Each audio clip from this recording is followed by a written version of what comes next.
যদিও এই কাজগুলো রেগুলার করা হয়, তাই ভাবলাম যে আজ আপনাদের সাথে একটু টুকটাক শেয়ার করি। আমার ঘরের এই জানালা দিয়ে গরমকালে অনেক পরিমাণে বাতাস আসে আর শীতকালের দিকে সকাল সকাল রোদ আসে, যার জন্য আমার রুমটা আমার অনেক বেশি পছন্দের। কাল প্রায় অনেক রাত পর্যন্ত কাজ করেছিলাম, তাই আজ ঘুম থেকে উঠতেও দেরি করেছি। এখন অবশ্য প্রায় টাইমই এমনই হচ্ছে, রাত জেগে কাজ করা হয় আর সকাল টাইমে অনেক বেলা পর্যন্ত ঘুমানো হয়। যদিও এটা খুবই খারাপ অভ্যাস, তারপরেও করা কিছু নেই, কারণ দিনের বেলা এত পরিমাণে গরম পড়ে যে মেশিনে বসে লং টাইম ধরে কাজই করা যায় না। এই জন্য আমি সন্ধ্যার পর থেকে কাজ করা শুরু করি আর অনেক রাত পর্যন্ত কাজ করি। আর ঘুম ঠিক মতো না হলে তো আমার মাথা ব্যথা শুরু হয়ে যায়। এই জন্য ওই দিন আমি এই মেশিনটা নিয়েছিলাম। এটা দেখতে যেমন কিউট, এর কার্যকারিতাও ঠিক তেমন। মাথায় দেওয়ার সাথে সাথে মাথা ব্যথা একেবারে ভ্যানিশ হয়ে যায়। এই জন্য তো এটা আমি সবসময় আমার হাতের কাছে রাখি। আর যখন রাতে ঘুম আসে না, তখন এটা তো মাথায় দেওয়ার সাথে সাথে ঘুম চলে আসে। আসলেই কিন্তু এটা অনেক উপকারী একটা জিনিস, এটা আমি না কিনলে বুঝতে পারতাম না। যাই হোক, এখানে আমি বেডটা গুছিয়ে ফেলছি আর গোছানো হয়ে গেলে একটু ঝাড়ু দিয়ে ফেলবো। আমরা মেয়েরা মাঝে মাঝে মনে করি আজ একদমই কোনো কাজ করব না, কিন্তু দেখা যায় যে সংসারের কাজের কথা চিন্তা করলে হাজারটা কাজ বের হয়ে আসে। যত যাই হোক, আসলে নিজের ঘরটা এলোমেলো থাকলে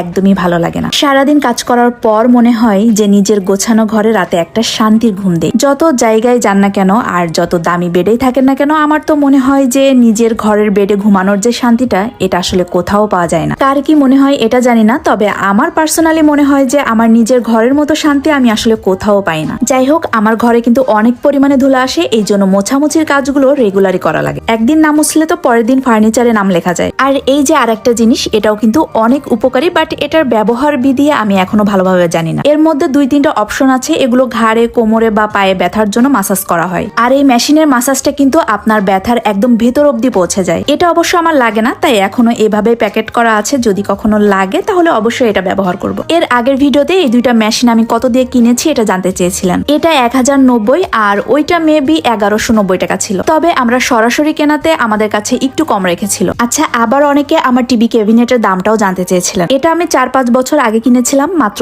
6000 টাকা দিয়ে। তবে আমার মনে হয় এখন আর 6000 টাকা দিয়ে এটা পাওয়া যাবে না, কারণ এখন সবকিছুর দামই বেড়েছে। এখন যেটাতেই হাত দিই না কেন সেটাই 10,000 টাকার উপরে। আর আমার ঘরের প্রত্যেকটা জিনিসই অনেক বছর আগের কেনা, যার জন্য প্রত্যেকটা জিনিসই এখনকার তুলনায় অনেক কম দামে কেনা ছিল। আমার সংসারের প্রত্যেকটা জিনিসই আমি অনেক যত্ন সহকারে ব্যবহার করি, এই জন্য সবগুলো জিনিসই একদম নতুনের মতো থাকে। তবে কিছু কিছু জিনিস আছে যখন বাসা চেঞ্জ করেছিলাম তখন নষ্ট হয়ে গিয়েছিল। আমার বাসায় এই জন্য আমি দামি কিছুই কিনি না, কারণ বাসা চেঞ্জ করতে গেলে অনেক কিছু নষ্ট হয়ে যায়। যতবারই বাসা চেঞ্জ করেছি ঠিক ততবারই কিছু না কিছু নষ্ট হয়েছে। এই জন্য তো বাসা চেঞ্জ করতেও মন চায় না, ভয় লাগে আবার যদি শখের কিছু নষ্ট হয়ে যায়। এই কষ্টটা একমাত্র